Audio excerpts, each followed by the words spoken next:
आपको बताना चाहेंगे कि गाड़ी रवाना की गई थी मैयतों को ले जाने के लिए और जख्मियों को भी जैसे कि मुंतकिल किया जा रहा है एम्बुलेंसेस के जरिए, लेकिन उस गाड़ी पर जो कि उन मैयतों को लेने के लिए जा रही थी उस पर फायरिंग की गई मगरबी बाईपास के इलाके में, और इसके नतीजे में मजीद 2 अफराद भी जाँ बहक हुए। इस तरह हम कह सकते हैं कि 29 जैसे पहले तादाद थी, अब जाँ बहक होने वालों की तादाद, कुल तादाद वो 31 हो चुकी है और मुतादिद अफराद जख्मी भी हैं जिन्हें अस्पताल भी मुंतकिल किया गया। और मस्तूंग हेडक्वार्टर अस्पताल जो करीब वाक़ है, जबकि बुलान मेडिकल कॉम्प्लेक्स भी कोयटा में भी मुंतकिल किया जाएगा जख्मियों को।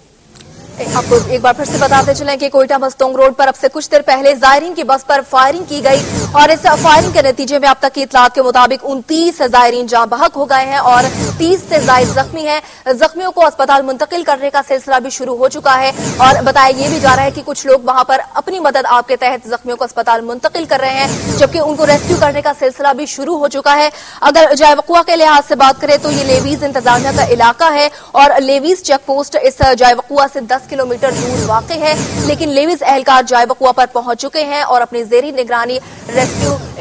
आदि कार्रवाइयां शुरू की जा रही हैं। हमारे साथ इस वक्त मौजूद है ब्रिगेडियर रिटायर्ड गजनफर साहब, उनसे हम बात करेंगे इस अफसोसनाक वाक़े के हवाले से। जी गजनफर साहब, बहुत शुक्रिया आपका बात करने के लिए एक्सप्रेस न्यूज से। ब्रिगेडियर साहब, आपसे जानना चाहेंगे कि पहले भी इस तरह के वाक़यात पेश आते रहे, लेकिन ये इंतहाई अफसोसनाक वाक़या है, क्या कहेंगे इस पर आप, और क्या समझते हैं आप सिक्योरिटी लैब्स था ये?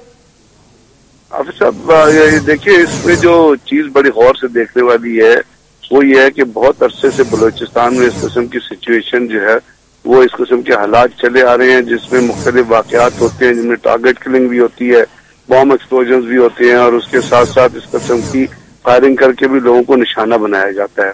अब इसमें कुछ नेशनलिस्ट एलिमेंट्स हैं जो काम कर रहे हैं और जो नेशनलिस्ट एलिमेंट्स जब भी काम कर रहे होते हैं और इस किस्म की फिजा होती है तो उसमें जो दुश्मन की एजेंसियां होती हैं वो बहुत फायदा उठाती हैं। अब जरूरत तो इस अमर की है कि इस चीज को न सिर्फ पॉलिटिकली बल्कि एक स्ट्रांग वेटरन के तौर पे एक मिलिटरीली भी ऐसी स्ट्रेटेजी तरतीब दी जाए जिसके जरिए आप न सिर्फ इन लोगों की इमदाद जो बाहर से आ रही है उसको रोक सकें, बल्कि इंटेलिजेंस ऑपरेटर्स के जरिए जो इंटेलिजेंस ऑपरेशन प्रोविंशियल गवर्नमेंट का है और फेडरल गवर्नमेंट का, उसके जरिए उन चीजों की पहचान की जाए जो इस चीज में इन्वॉल्व है। लेकिन दुख की बात यह है कि ना तो इस चीज को प्रोविंशियल गवर्नमेंट पॉलिटिकली जो है वो हैंडल कर रही है, ना हमारे यहाँ सेंटर के ऊपर ऐसी कोई सीरियसनेस है जिसके जरिए लोगों की जान को रोकने से बचाया जाए। और ये जो बेतवज्जुही और ये जो लापरवाही की जो फिजा है इसके जरिए और कोई नहीं सफर कर रहा बल्कि गरीब अवाम सफर कर रहे हैं जिनको बार बार इस किस्म के जरिए नेशनलिस्ट एलिमेंट जो आपको पता है एंटी पाकिस्तान है और वो बारहा बलूचिस्तान में अपनी आजादी का नारा इंडिया के कहने पे और बाकी जो फोर्स जो हुकूमतें हैं उनके कहने पर लगा चुके हैं। और ये एलिमेंट्स ऐसे हैं जिनको रॉ और बाकी CIA और इस किस्म की जो ऑर्गेनाइजेशन है वो पूरी मदद दे रही हैं। लेकिन दुख की बात यह है कि हमारे अपने मुल्क के अंदर हम इन हकाइक से नजरें बचा के, इन हकाइक से नजरें छुपा के सिचुएशन को जो है वो बार बार एक जो है वो ड्रैग करते जा रहे हैं, उसको कंट्रोल करने की कोशिश नहीं कर रहे।